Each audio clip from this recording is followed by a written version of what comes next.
അള്ളാഹുവിന്റെ ഹബീബ് പറയാണ്,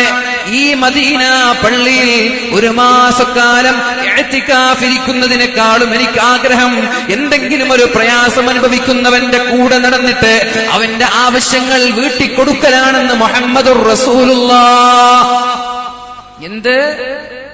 എന്തെങ്കിലും ഒരു ആവശ്യമുള്ളവന്റെ കൂടെ നടന്നിട്ട്, ഒരു പേപ്പർ ശരിയാക്കാനുണ്ട്,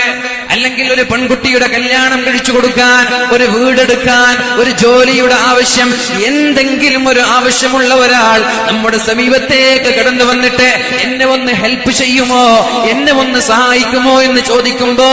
ഞാൻ അവന്റെ കൂടെ നടക്കലാണ് പരിശുദ്ധമായ ഒരു റക്അത്തിന് 1000 റക്അത്തിന്റെ പ്രതിഫലമുള്ള മസ്ജിദുൻ നബവിയിൽ ഒരു മാസക്കാലം ഇഅ്തികാഫിരിക്കുന്നതിനേക്കാളും പുണ്യമെന്ന് പരിശുദ്ധ റസൂലുള്ളാഹ്.